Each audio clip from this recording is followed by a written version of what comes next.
Nyiricubahiro umukuru w'igihugu c'u Burundi yahejeje kugirisha inama hano mu ntara ya Kirundo abagize inyabune nawe akaba ari indongozi z'igisata c'umutekano, igisata c'ubutungane, igisata c'intwaro be n'igisata co kwivuna abansi mu ntumbero yo kurabira hamwe ingene igihugu cifashe kuvyerekeye umutekano n'ubuzima bw'abenegihugu muri rusangi.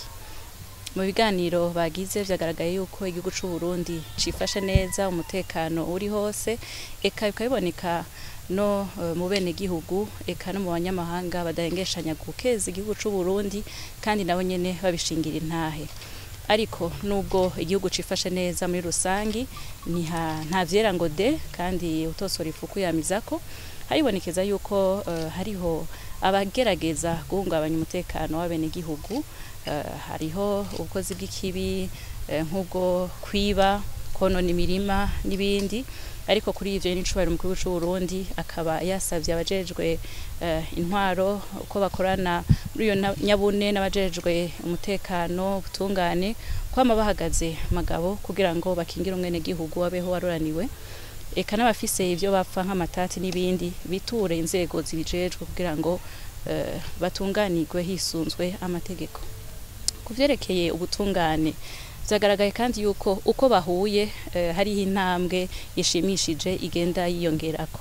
Kuva nyiricubahiro umukuru w'igihugu c'u Burundi afashe mu ntoki urugamba rwo kunagura igisata c'ubutungane, biraboneka yuko ubu imyidogo y'abenegihugu ari mike cane, eka hariho n'indongozi abashikizamanza canke abashingwamanza babandanya bahindura umuzirikanyi, aho bigaragara yuko kuko igisata c'ubutungane kiriko kirahinduka.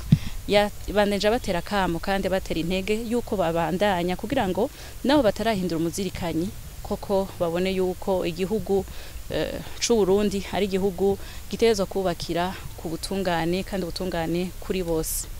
Eka no kuvyerekeye ubutunzi bw'igihugu biraboneka yuko izo nzego uko ari zine ubu zikorana mu runani kandi bikagaragaza ivyamwa vyiza. Biraboneka yuko ubu rudandazwa rw'amagendu barufata ku bwinshi, eka no kuvyerekeye igisata c'ubutunzi biraboneka yuko kuva izo nzego uko ari zine zikorana mu runani hariho intambwe ishimishije yibonekeza. Urudandaza rw'amagendu rurafatwa ku bwinshi, n'abagerageza kunyonora ubutunzi bw'igihugu nabo nyene barafatwa. Rero ico akaba ari ikintu naco nyene gishimishije kandi kiboneka yuko inzo nzego zikoranye zifatanye mu mugongo ata co kononera canke co hungabanya umutekano w'abenegihugu.